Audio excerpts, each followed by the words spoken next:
Amara had a life that many envied. A brilliant architect, she had spearheaded award-winning projects and commanded respect in a male-dominated field. Her sleek, modern office, with its panoramic city views, was a testament to her dedication and talent.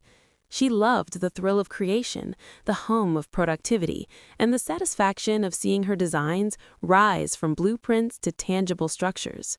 Then came Rohan. He was charming, intelligent, and equally successful in his own right, a high-flying finance executive.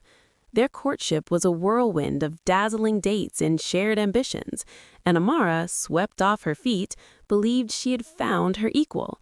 Their wedding was a lavish affair, a celebration of two powerful individuals uniting their lives. However, the honeymoon phase, both literally and figuratively, quickly faded.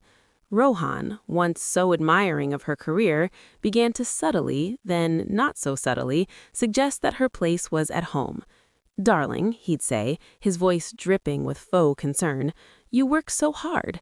Wouldn't it be wonderful to just relax, to dedicate yourself to our home and future family?" Amara would counter, gently at first, explaining her passion, her drive, her inability to simply abandon a career she had painstakingly built. But Rohan was persistent, his words forming a silken net around her aspirations. He painted a picture of domestic bliss, of leisurely mornings and gourmet dinners, a world where she was queen of her castle, unburdened by the demands of the corporate world. Amara, however, had seen this narrative play out before, in her own mother's life. Her mother, a talented artist, had given up her dreams for her family, only to find herself financially dependent and emotionally stifled. Amara vowed she would never repeat that mistake. She refused, politely but firmly, to relinquish her career. This refusal, instead of being met with understanding, ignited a slow-burning resentment in Rohan. He had envisioned a docile, agreeable wife who would cater to his every whim, a beautiful ornament to his success. Amara's independence was an unexpected and unwelcome challenge to his patriarchal ideals. The initial sweetness of their marriage began to curdle, replaced by an undercurrent of tension that vibrated just beneath the surface of their polite interactions. Amara felt the first stirrings of unease, a cold dread seeping into her once warm anticipation of their shared future. She had married for love, but it felt as though she had walked unknowingly into a gilded cage, its bars slowly tightening around her. Rohan's frustration quickly escalated from subtle suggestions to overt manipulation. Since Amara wouldn't give up her job willingly, he decided to make her life at home so unbearable that she would be forced to choose. His weapon of choice, money. He held the purse strings with an iron grip, despite their shared financial resources. Suddenly, grocery budgets were slashed, the children's needs were met with reluctance, and any request for household expenses was met with a sigh, a lecture, or outright denial. "Do you know how much this costs, Amara?" he would sneer, brandishing a bill.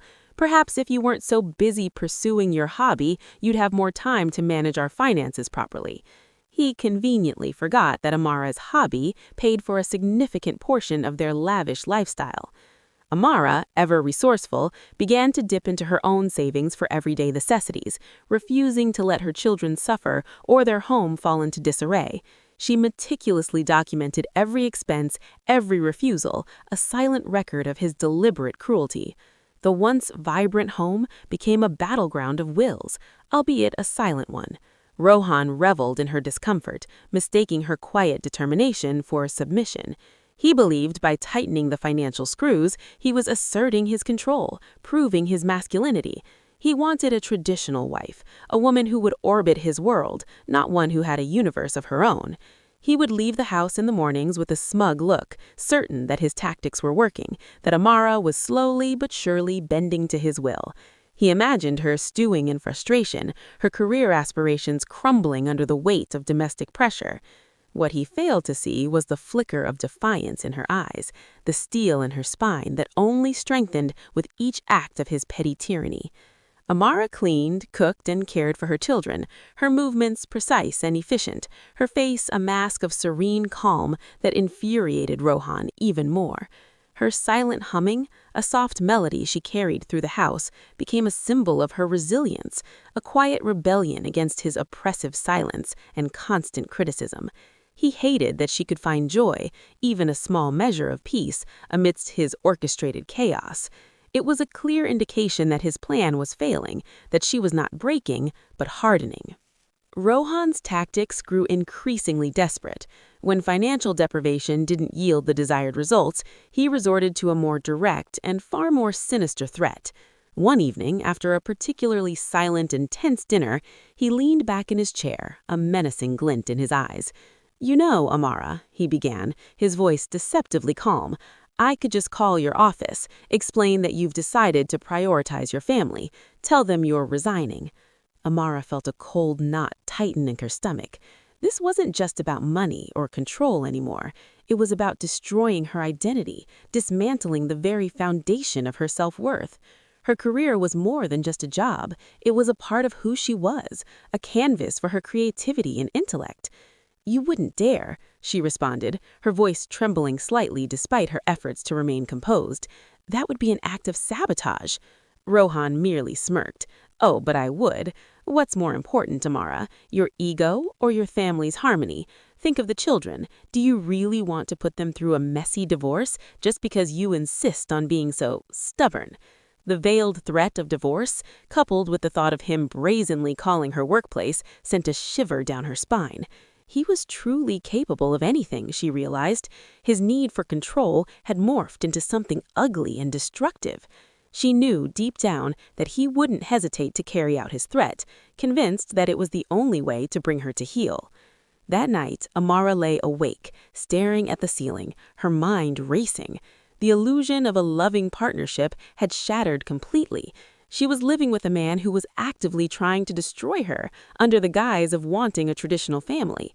Her quiet defiance had only fueled his rage, transforming him into a petty tyrant. She couldn't allow him to break her, to steal her future. She thought of her mother, who had regretted her choices for decades. Amara wouldn't let history repeat itself. A plan, nebulous at first, began to form in her mind, a daring escape from the confines of her increasingly oppressive marriage. She knew she couldn't fight him head-on in their home. He held too much power there. She needed an ally, a safe harbor, and a strategy. The first step, she decided, was to confide in someone she trusted implicitly, someone who understood the complexities of a woman's career and family life, her boss, Eleanor. The next morning, Amara arrived at work earlier than usual, her heart pounding with a mixture of fear and determination. She knew confiding in her boss was a risk, but she felt she had no other choice. Eleanor Vance was a formidable woman, a pioneer in our field, known for her sharp intellect and empathetic leadership. Amara admired her greatly, not just for her professional achievements, but for her ability to navigate a demanding career while raising a family. When Amara tentatively knocked on Eleanor's office door, she was greeted with a warm smile. "Amara, good morning. You're in early." Taking a deep breath, Amara began to recount her story, her voice low and hesitant at first, then gaining strength as the words tumbled out. She spoke of Rohan's initial desire for her to stay home, the financial deprivation, and finally the chilling threat to sabotage her career. Eleanor listened patiently, her expression shifting from concern to quiet fury. She didn't interrupt, allowing Amara to fully articulate the emotional and psychological toll Rohan's actions were taking. When Amara finished, there was a heavy silence in the room. Eleanor leaned forward, her gaze steady and compassionate. "Amara," she said, her voice soft but firm, "what you are experiencing is emotional and financial abuse. You are not alone and you are not to blame." Tears welled in Amara's eyes, a dam breaking after months of silent suffering. Eleanor understood. She didn't offer platitudes or dismiss her concerns. Instead, she offered solidarity and a practical perspective. "We need to ensure your safety and your financial independence. Rohan's threats are serious, and we need to protect your position here." She assured Amara that her job was secure and that they would find a way to navigate this crisis discreetly. Eleanor's words were a lifeline, pulling her back from the brink of despair. For the first time in months, Amara felt a glimmer of hope. She wasn't alone in this fight. She had an ally, a powerful one, who would stand by her side. As she left Eleanor's office, a renewed sense of purpose invigorated her. The silent war at home might continue, but now Amara had reinforcements. A few weeks after her meeting with Eleanor, a buzz of excitement rippled through the office. A new high-profile project had just been secured, a massive urban regeneration scheme that promised to be a landmark in their city. With it came the announcement of a senior leadership position, a promotion that would undoubtedly elevate the career of whoever secured it. Amara, despite her personal turmoil, found herself drawn into the professional anticipation. She knew she was qualified, perhaps even overqualified for the role, but her mind was still preoccupied with Rohan's threats and her precarious home situation. Then, a confidential meeting was called by Eleanor. Amara, along with a few other top architects, was invited. Eleanor unveiled the details of the new role, head architect for the Metropolis project. The responsibilities were immense, the hours demanding, but the reward was equally significant, a substantial increase in salary, almost double her current pay. As Eleanor spoke, Amara felt a surge of adrenaline. This wasn't just a promotion, it was a potential escape route, a golden ticket to financial freedom. This was the opportunity she had been subconsciously waiting for, a chance to not just survive, but to truly thrive, independent of Rohan's control. To her surprise, Eleanor looked directly at her as she concluded her presentation. Amara, your work on the Skyline Tower was exceptional. Your innovative approach and leadership qualities make you a prime candidate for this role. I want you to seriously consider applying. A wave of gratitude washed over Amara. Eleanor wasn't just offering a job, she was offering a solution, a way out. Amara knew this promotion would be fiercely contested, but she was more determined than ever.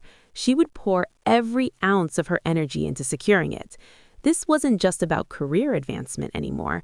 It was about her future, her children's future, and her liberation. She would seize this opportunity with both hands, not just for professional glory, but for personal freedom. This new development, a twist of fate, had injected a potent dose of hope into her life. Amara threw herself into preparing for the promotion, treating it not just as a professional challenge, but as a personal crusade. She spent countless late nights at the office, meticulously crafting her proposals, refining her presentations, and anticipating every possible question. The pressure was immense, but the stakes were even higher. This wasn't just about climbing the corporate ladder, it was about building her own ladder to freedom. The thought of Rohan's smug face, his cruel taunts, fueled her determination. She imagined the look on his face if he knew she was not only holding on to her job, but excelling beyond his wildest expectations. At home, she maintained the facade of the dutiful wife, albeit with a new, quiet resolve. Rohan, still convinced he was breaking her, saw her late nights as a sign of her crumbling resistance, a desperate attempt to cling to a career she was about to lose. He would occasionally make snide remarks about her working hours, but Amara would simply offer a non-committal shrug, refusing to engage. She kept her ambition, her hopes, and her strategic planning a carefully guarded secret. The promotion, should she get it, would be her secret weapon. She wouldn't breathe a word of the increased salary or her plans to Rohan. This new financial power would be her shield, her fortress, hidden from his prying eyes and controlling grasp. Eleanor, her silent ally, provided invaluable guidance and mentorship throughout the application process. She offered feedback, insights, and discreet encouragement, ensuring Amara had every advantage. The bond between them deepened, forged in the shared understanding of the challenges women faced in both their professional and personal lives. Amara felt a sense of empowerment she hadn't experienced in months. She was taking control, reclaiming her agency, one detailed project plan at a time. The office, once a place of mere work, had become her sanctuary, a haven where her intellect and drive were celebrated, not stifled. The secret campaign for her promotion was more than just a job application. It was a silent declaration of independence, a battle plan for her future. And Amara, the quiet architect, was building more than just skyscrapers. She was building her escape. The day the announcement was made, a palpable tension filled the office. Amara sat at her desk, outwardly calm, but her heart was a frantic drum against her ribs. When the email finally landed in her inbox, her breath hitched. She opened it with trembling fingers. The first paragraph confirmed her wildest hopes. "We are delighted to announce that Amara Sharma has been appointed as the head architect for the Metropolis project." A wave of relief so profound, it almost brought her to her knees, washed over her. She had done it. She had secured her future. She had won this crucial battle. She reread the email, her eyes scanning the details of her new responsibilities and, most importantly, her new salary. It was everything Eleanor had promised, a significant leap, almost double what she was currently earning. A triumphant smile touched her lips, quickly suppressed as she remembered the need for absolute secrecy. She couldn't afford to let Rohan catch even a hint of her newfound financial power. This money was her key to freedom, and she would guard its existence with her life. She quietly closed the email and returned to her work, a serene confidence radiating from her. Her colleagues congratulated her throughout the day, genuine warmth in their voices. Amara thanked them, accepting their praise with humility, all the while savoring her private victory. She called her mother that evening, sharing the good news with guarded excitement. Her mother, knowing a version of Amara's struggles, was overjoyed. "This is wonderful, Betta. You deserve this and so much more." Amara didn't tell her mother the full extent of her plans yet, but she hinted at a need for discretion and support. Her mother, ever perceptive, understood that there was more to this promotion than met the eye. The conversation was brief but meaningful. A silent pact forms between two women who understood the complexities of a man's control. Amara hung up, feeling lighter than she had in months. The promotion wasn't just a title, it was the foundation of her new life, a stepping stone to a future free from Rohan's tyranny. With her increased salary, Amara knew she had to act swiftly and strategically. The first step was to open a new bank account completely separate from their joint finances and, crucially, hidden from Rohan. She chose a different bank, one Rohan had no connection with, and opened an account solely in her name.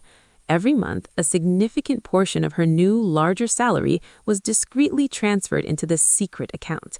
She maintained her regular contributions to their joint account, ensuring Rohan wouldn't notice any discrepancies in her usual income. The remaining portion of her increased earnings, the double pay, was siphoned off, meticulously accounted for, and hidden away. The process required meticulous planning and absolute discretion. She made all transactions online, clearing her browsing history, and keeping all bank statements and notifications digital, ensuring no paper trail could fall into Rohan's hands. Each transfer felt like a small act of rebellion, a brick laid in the foundation of her future independence.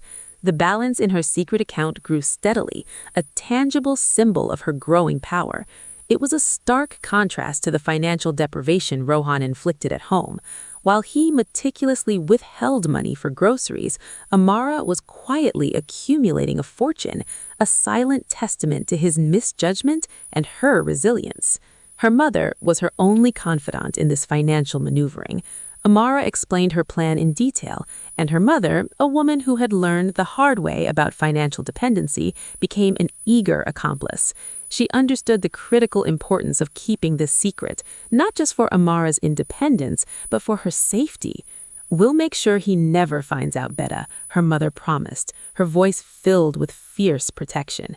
This hidden wealth wasn't just money, it was freedom, security, and a future for her children that Rohan could never threaten. Amara's secret account was more than a bank balance. It was a defiant roar against the silent oppression she faced, a silent promise to herself that she would break free. Amara's secret savings grew at an astonishing rate. Within a year, she had amassed a substantial sum, enough to make her next audacious move. She began discreetly searching for a small house, a sanctuary where she and her children could finally be safe and truly free. She scoured listings online during her lunch breaks, visited properties on weekends under the guise of running errands, and confided only in her mother about her search. She wanted something modest, a place that felt like home, far away from the grandeur and toxicity of her current residence. When she found it, a charming, unassuming bungalow in a quiet neighborhood, she knew it was perfect. It had a small garden, plenty of light, and a sense of peace that had been absent from her life for too long. The buying process was handled with the utmost secrecy and precision. To ensure Rohan could never lay claim to it, the house was purchased entirely in her mother's name. The legal documents, the deed, and all correspondence were sent directly to her mother's address. Amara paid for everything, from the down payment to the closing costs, directly from her secret account. Her mother, beaming with pride and relief, signed all the necessary paperwork, becoming the legal owner of Amara's House of Freedom. The sense of accomplishment that washed over Amara when the keys were finally in her hand was immense. It wasn't just a house, it was a tangible manifestation of her rebellion, a fortress against Rohan's control. The documents, ensuring her absolute safety and ownership, were carefully tucked away in a locked box at her mother's house, far beyond Rohan's reach. Amara spent quiet evenings envisioning her new life within those walls, painting rooms in her mind, imagining her children laughing freely. This house represented not just a place to live, but a future she had meticulously built for herself, brick by silent brick, under the very nose of the man who sought to control her. Amara wasn't content with just a secret house. She wanted an impenetrable shield of financial independence. Leveraging her growing capital and her mother's legal ownership, she embarked on an even bolder venture, opening multiple businesses, all registered in her mother's name. She started small, investing in a local artisanal bakery, then expanding into a boutique online furniture store, and later a small but profitable architectural consultancy specializing in sustainable design. Her vast knowledge and experience from her day job gave her an unparalleled edge in the consultancy, a way to further utilize her skills without drawing attention. She dedicated her evenings and weekends to these ventures, working tirelessly, fueled by a fierce desire for absolute freedom. She employed trusted individuals to manage the day-to-day operations, while she oversaw the strategic direction and finances. The profits, modest at first, began to accumulate, flowing into separate bank accounts, also under her mother's name.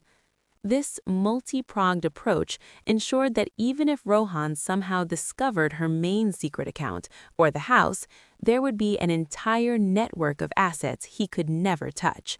The legal framework was watertight, designed to protect her and her children from any future claims he might try to make in a divorce settlement.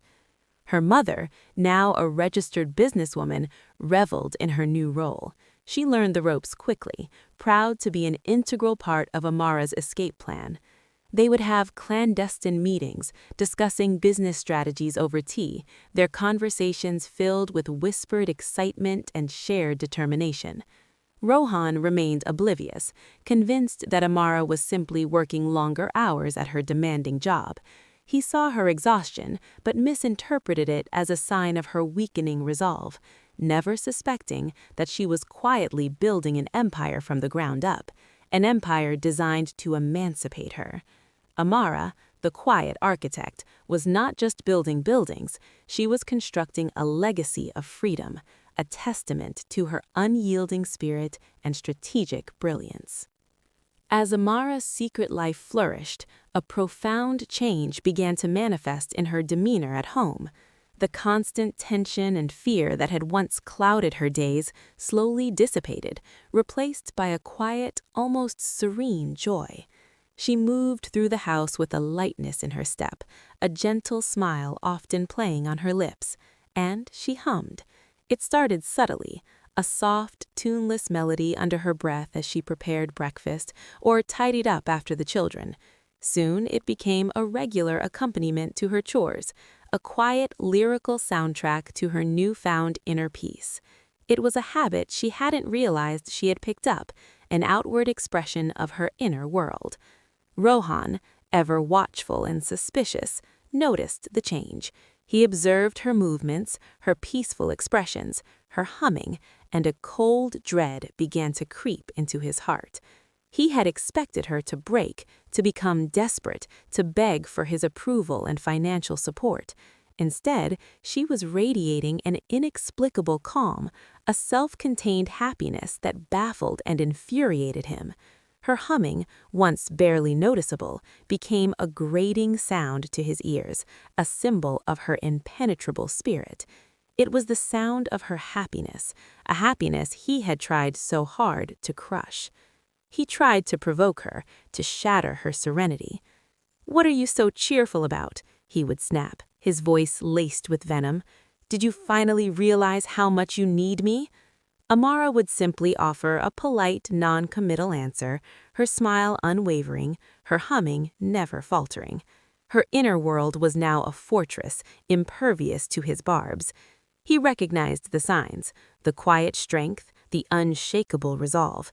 He had seen it in others who had slipped through his grasp.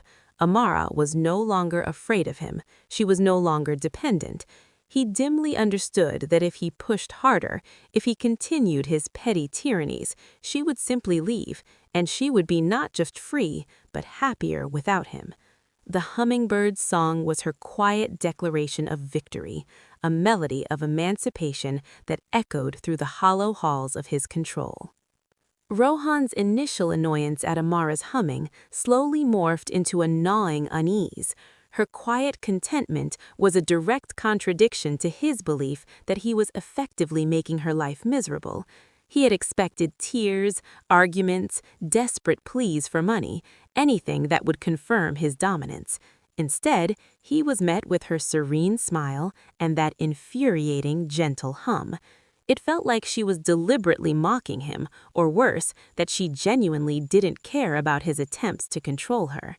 He started to watch her more closely, trying to decipher the source of her inexplicable joy. He checked bank statements more often, scrutinizing every transaction, but everything appeared normal. Her salary contributions remained consistent, and he still controlled the bulk of their joint funds. His attempts to intimidate her with veiled threats also fell flat. When he'd mentioned calling her workplace again, she simply looked at him with an unreadable expression, a flicker of something in her eyes that he couldn't quite place, not fear, but a quiet certainty. It was as if his threats held no power over her anymore. Her lack of reaction unnerved him deeply. Rohan was a man who thrived on control and the fear it instilled. Amara's unwavering calm was chipping away at his self-assurance, making him question his own effectiveness. He started to feel a creeping sense of powerlessness, an unfamiliar and deeply uncomfortable emotion for him. The children, too, seemed to gravitate more towards Amara, drawn by her calm demeanor and genuine happiness. They would join her in her humming, their innocent voices blending with hers, further isolating Rohan in his own bitterness. He felt like an outsider in his own home, the architect of his own misery. He began to understand, with a chilling certainty, that his tactics were not working, they were backfiring spectacularly. Amara was not breaking, she was building something, silently and secretly, and it was entirely outside his sphere of influence. The realization that she might actually leave him and be perfectly happy doing so was a terrifying prospect. He had underestimated her, and he was beginning to pay the price. The tension in the house became unbearable for Rohan. Amara's unwavering composure, her peaceful humming, and her general air of quiet contentment were driving him to distraction. He started picking fights, escalating his verbal abuse, hoping to finally elicit a breakdown, a sign of weakness. But Amara remained unyielding. She would respond with logic, with calm, with a quiet dignity that only served to fuel his rage. He felt like he was losing control not just of her, but of himself. His carefully constructed image of power and authority was crumbling, piece by piece. One evening, after another fruitless attempt to provoke a reaction, he erupted.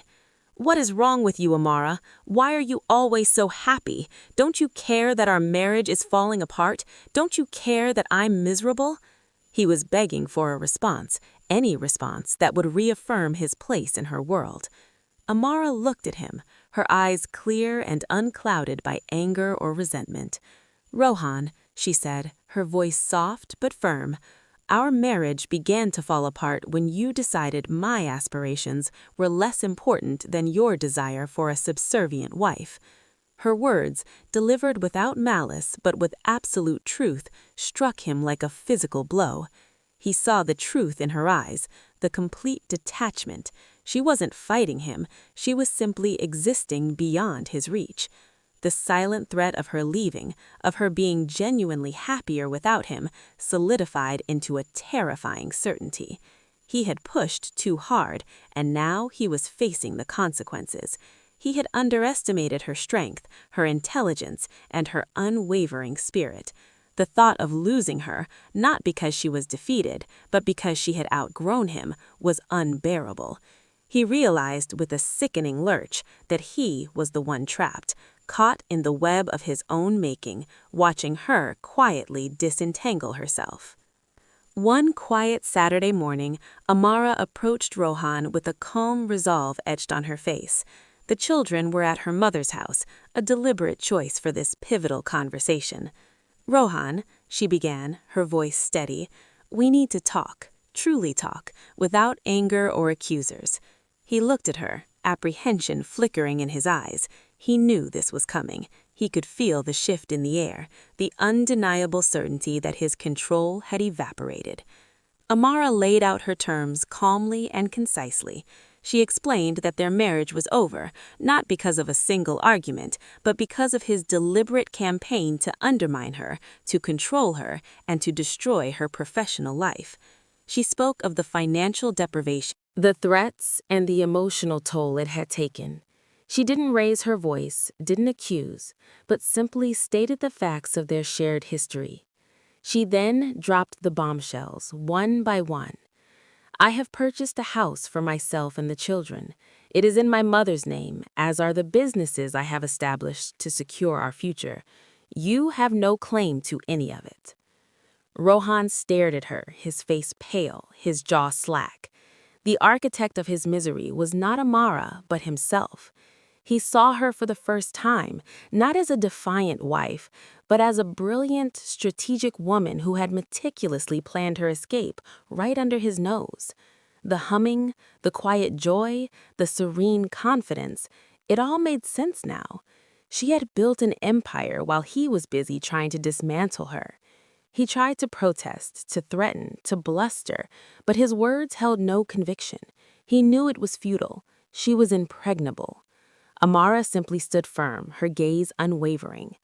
"I will ensure you have reasonable access to the children, and I expect you to contribute fairly to their upbringing. Beyond that, our paths diverge." The conversation was not a negotiation, it was a declaration. The divorce proceeded with surprising speed, largely due to Rohan's stunned capitulation. Faced with Amara's meticulously documented evidence of her financial abuse and the revelation of her strategically hidden assets, he realized he had no legal standing. The house in her mother's name, the businesses similarly registered, created an impenetrable barrier against any claims he might have hoped to make. He agreed to reasonable child support, unwilling to risk a protracted legal battle that would only expose his manipulative tactics and potentially tarnish his own professional reputation. Amara, ever pragmatic, sought no spousal support for herself. Her own financial independence was more than sufficient. Moving into her new house was a cathartic experience. With the help of her mother and a few trusted friends, she transformed the modest bungalow into a warm, inviting home, filled with laughter and light. She painted the walls in vibrant colors, chose furniture that reflected her personal style, and created spaces where her children could thrive. The air in the house was clean, free from the oppressive weight of Rohan's negativity and control. Her children, initially a little confused by the change, quickly blossomed in their new environment, sensing their mother's renewed joy and peace. Amara continued to excel at work, her focus sharper, her creativity unburdened.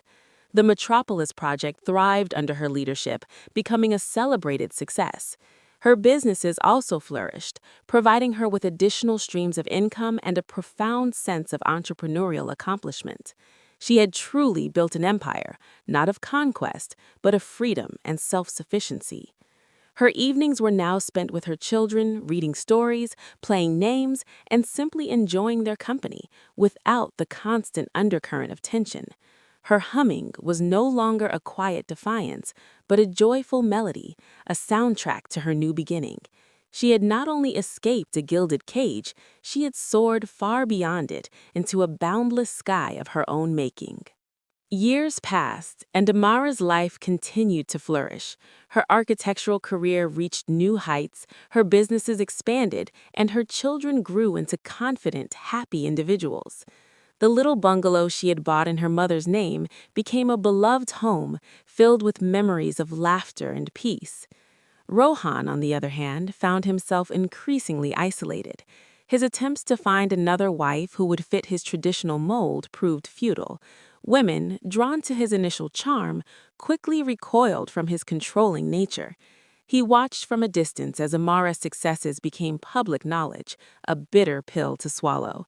He saw her at school events, always poised, always radiating a quiet strength, surrounded by friends and admirers. The children, while maintaining a relationship with their father, gravitated naturally towards their mother's stable and loving home. They saw her resilience, her unwavering spirit, and the genuine happiness she exuded. They respected her strength and admired her achievements. There was an unspoken understanding between them.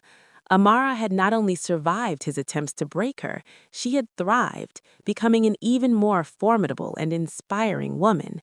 Her quiet humming, once a source of irritation for Rohan, was now a distant, almost forgotten melody, replaced by the vibrant symphony of her liberated life. One day at a school play, Rohan saw Amara laughing with Eleanor, her former boss, their bond clearly deepened over the years. He saw the admiration in Eleanor's eyes, the genuine warmth between them. He finally understood the depth of his miscalculation. He had tried to clip her wings, to keep her grounded, but he had only fueled her desire to fly.